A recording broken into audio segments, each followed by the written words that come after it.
the definition of terminal. They're urging anyone with an interest to read it and make a submission before legislation is drafted.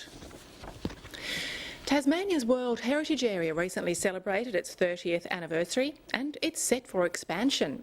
The move has been praised by green groups, but others fear it will limit development in the state. Tyson Shine and cameraman David Hudspeth travelled to the remote southwest to investigate what the future holds for ecotourism in the state.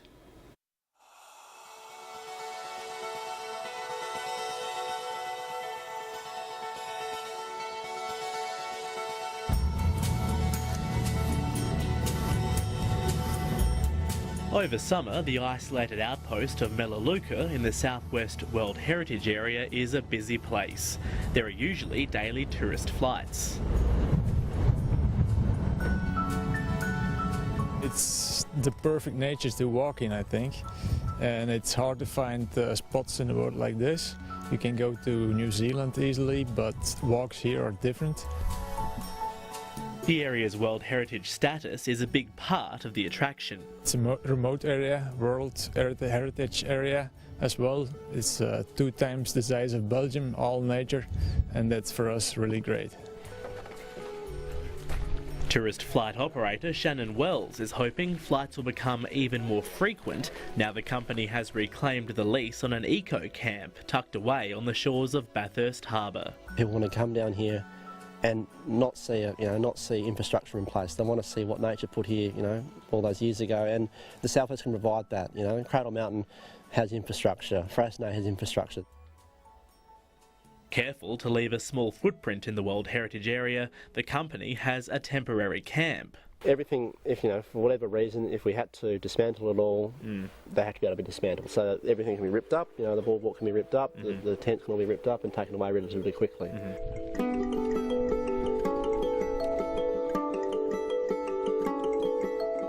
Historically, tourism operators have had troubles building within World Heritage areas. Entrepreneur and chair of the Tourism Industry Council, Simon Current, is visiting Melaleuca to see the new setup. He spent 5 years trying to build a hotel at Pump House Point at Lake St Clair. Tasmania's World Heritage Area covers 1.4 million hectares, about 1/5 of the state's landmass. An application to the UN has flagged a 170,000 hectare expansion on its eastern boundary. There was a deadline looming at the end of January about whether or not a World Heritage nomination would be able to go forward. The government has agreed, and I, immediately before coming here, have signed off on the brief to progress the boundary extensions and to send the submission off to the World Heritage Committee.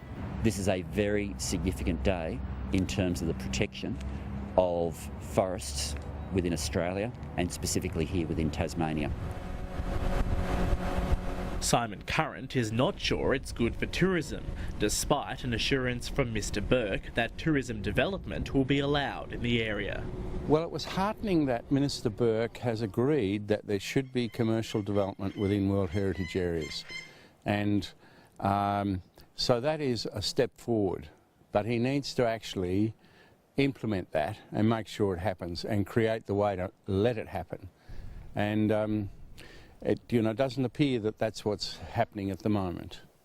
Why does it not appear like that is happening? Well, the only people that are involved in what's to happen with the use of this new listing of the World Heritage Area at the moment are only the people that belong to the anti-any commercial development in national parks.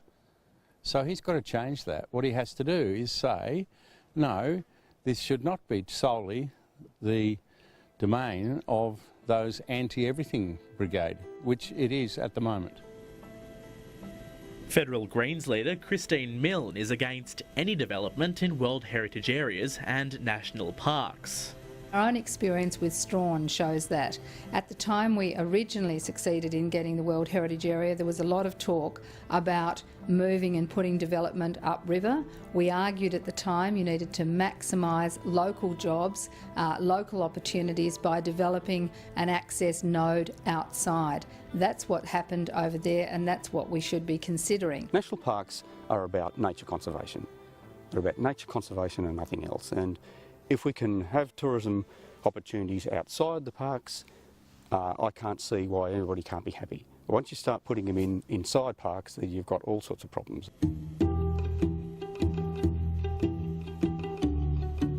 Not all environmental groups are ruling out building in a World Heritage Area. Extending the World Heritage Area is a key component of negotiations to reduce native forest logging in Tasmania. And while the forestry peace deal is not yet finalised, the green groups involved in the process are considering uses for the area. There's certainly a bit of opportunity and a bit of a blank slate with some of these new reserves. So for somewhere like the Styx Valley, where there is already roading and some areas of clearing and disturbance, I think there's an opportunity at the front end to actually look at that area in the context of the whole region and say, how can we actually look after and protect the natural values of this area as a World Heritage Area, but also look at where there's existing disturbance and access and roading that may be able to be accessed or used for nature-based tourism. A view closer to Tasmania's Tourism Minister. You can undertake these proposals in these sensitive areas. We've seen with a range of different tourism products around the state that it is very possible to run a successful tourism business that operates inside a national park. We want to see more opportunities for new businesses and expansions of existing businesses right around the state. Tony Burke is expected to announce plans to make environmental approvals easier for tourism development within weeks.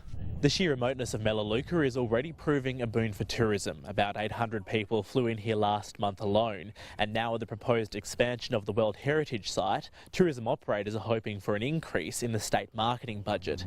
It's something the Tourism Minister says he's considering. Certainly that'll be looked at, but it's got to be looked at in the context of spending on healthcare, on public safety and on education. The challenge, as always in Tasmania, will be striking a balance between development and conservation. It's something the tourism sector is keen to protect. I couldn't see any reason why I wouldn't be lobbying for it, provided we respect it as a World Heritage Area. It's been 30 years of World Heritage, one of the first World Heritage Areas listed in Australia, and we don't want it to change. We don't want to impact it in any way by any means.